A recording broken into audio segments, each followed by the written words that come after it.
Hello everyone, welcome to Treasures for Living. Today we have a special guest with us, and we are going to be having an interview with Richard Akita. You're welcome. Thank you. Richard Akita is an author, a life coach, a radio show host. That's right. And an entrepreneur. I hope I've called out all your titles. Mm-hmm. And we were just talking about his book. Some of his books. He has like 7. Is that 7 you said? 7? I recently released 7. You recently released 7. We're even talking about one that I think I started reading but I haven't finished. And I'm sure some of the content in that book we're going to hear about. That's Unmasking Manhood. Okay, so that's the Richard. I have some interesting questions for you. Anyway, I will start with those questions. So we want to talk about relationships. We want to talk about family, marriage, being single, and I'll just ask you the question. And okay, so let's start with singles. What are some qualities that if I was single, I'm not single, I'm happily married, but if I was single and I was looking for a spouse, what are some, can you share with us maybe some qualities that we need to be looking for in a spouse? Yeah. But in every relationship, part of the things we've got to understand is that our life is a journey. And I like one of the things that Joyce Meyer, the way she puts it, and then I'll pull that into the answers. She said our life is like a bus. People come on our buses, and at some point, it gets to their bus stop, and they get off.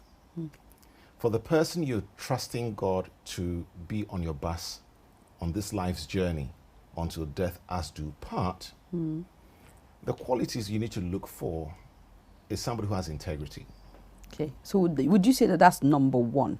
No, I'm not going to list it that way. I'm just going to give you some of the things, but I think integrity plays a high place in there.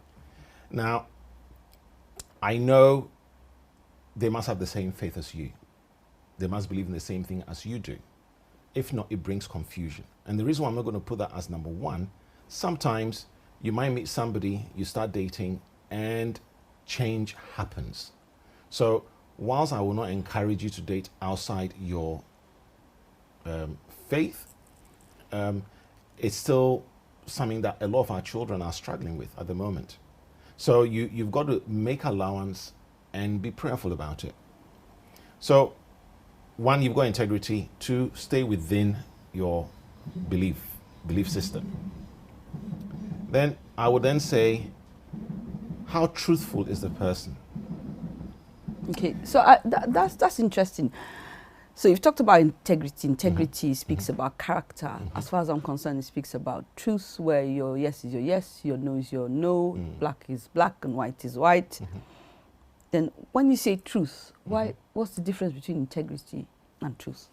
Well, the truthfulness I'm talking about here is looking at somebody who is consistent with what they believe. So yes, integrity comes to play, but the truthfulness, if the person is a Christian, for example, they read the word, will they live by that word? And that's why I'm talking about truthfulness. It's important to do this. Now, let me backtrack a bit and then continue with the points. When we're dating anyone, I believe that is the best time for disguise. Because many people date and they don't know the real person until they say, I do. Then they start discovering habits and certain traits that during the courtship time or dating time, they never saw it. So this is where integrity comes to play. This is where truthfulness comes to play. Are they true to themselves? Do they believe in who they are? All of these things are important. And then I would say somebody who can support your weight. And so how would I know if the time of courtship is the time of disguise? So even if you have integrity, or you have character, you have, that's when you're trying to impress somebody. So I'm putting my best foot forward. I may not be intentionally deceiving anybody, but I'm just putting my best foot forward. I'm making the extra effort. Like sometimes, okay, I'll give you an example. Like now, sometimes my hair is not always like this. I mean, when I'm going to bed or when I wake up. The other day I was looking at my hair and I thought, your hair looks terrible. You need to make the effort at home. If you were dating, you'd never leave your husband to see your hair like that. I don't know, it's just like being careless. It's not, but it wasn't then. It wasn't something I was doing, I'm thinking, I'm plotting. Do you know what I mean? Yeah. So how would you know if someone is true to themselves when you're dating them? You've just actually answered the question, because you said, because you're married now, you actually reprimanded yourself and said, you've got to put more effort in. Because if you were dating, will your then boyfriend, who's your husband now, will you have presented yourself to him in that way? And when I say it's a season of disguise, this is where we put our best foot forward. We don't show everything. So you may find for the gentleman, he's maybe more agreeable. He's one who listens to everything the woman is saying. He will be doing all the and making sure that he's engaged in the conversation. And for the woman, she's dressing up, making sure that she's on point. Every part of her body is looking trim. Now, these are all aesthetics, and we do these things, but the day you say I do, and you've now gotten married and you're now in the house, then you notice that his underwear, he drops somewhere, or maybe he wears the same underwear for a week or 2 weeks. But whilst you were dating, you never knew that. So for all of us, what we need to do is to ask questions. And that's why I say they must be able to support your weight. If you can't carry anyone, then you can't marry them. Okay, what do you mean by that? What do you mean by support your weight? The weight is the glory. Okay. So the whole essence of Richard Akita should be able to be carried by my wife Najat. She should be able to carry me in my strength season, in my weak season, in my season of doubt, in my season of pain. She should be able to carry me. And whilst it may look like, whilst my wife is smaller than me and I'm heavier than her, I'm talking about being able to carry me spiritually. So in prayer, be able to carry me in supporting me, by encouraging me, by making sure that she leads me out of whatever darkness I'm going through. And vice versa, the husband should be able to do the same. But all the while, if I'm living a life where my wife thinks, oh, he's so cool, he's so calm, anything I want, he gets it for me. But what you don't know is that maybe everything he's getting for you, he's using a credit card. And then you get married, and then you realize he's in debt. So again, the truthfulness comes to play here, because everything a man is doing or a woman is doing, they should be able to continue in that vein. So that's about 4 things I've given you. And you know, the list can go on, but I would still say they must have integrity, date somebody, marry somebody within your belief system. The person has to be truthful. And then number 4, they must be able to carry your weight. So what would happen if you married somebody who couldn't carry your weight? You would know from the first challenge that comes up. Okay. You know, I heard this, and I don't know how far it's true, but I love the analogy that the reason why on the wedding day they cut the cake is because the cake is the first hurdle they're going to come across on their wedding day. And by cutting it, symbolizes that together they can cut through any trouble, or should I put any mountain put before them. But because it's a cake, the cake also represents a problem as well as a solution. Because when they cut through the cake and they eat the cake, it is sweet. So if you use that analogy, and you can see that in any marriage, any problems we have, it is like a cake. As bitter as it looks, it's still a cake. The sweetness is going to come from our working together to cut through it, and then to rejoice in what I call the eating of the cake. And that is what that cake symbolizes. So usually when the person is struggling to carry, you'll be able to tell almost in the relationship. So you start talking about issues, your life issues, your vision, and you can hear the person. And if they are shallow, they don't necessarily talk about things that is going to take you forward. They will look at the present, and that's all their focus is. They can't dream any further. And that is going to be challenging. However, nothing that premarital counseling cannot deal with. Okay, but So yeah, so this is so that's advice for singles in say premarital counseling. So you said that you discover that somebody is shallow. Okay, so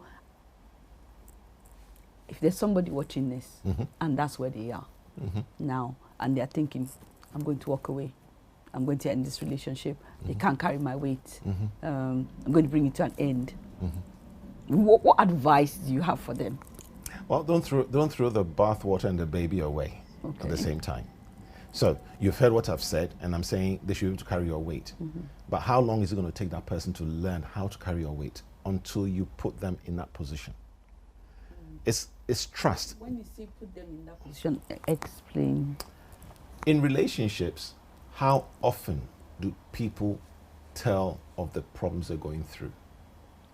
That will be your test of whether the person can carry your weight. So you have financial problems. I have a couple, for example, who, when they were dating, the lady was a shopaholic. Or let me rephrase that. She used shopping as her therapy. And in the process of doing that, amassed a lot of debt. Okay. In dating a young man, this young man comes along and he is so almost, he's quite frugal with his money. Okay. And isn't that the wonderful thing that majority of the time, somebody's a spender and then the other one is a saver?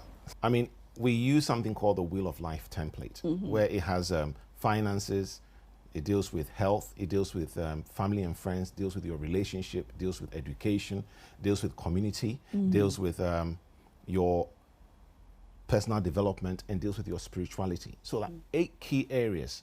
And I mean, it's something you can find online called the Wheel of Life. For every single one of us, we are not there yet.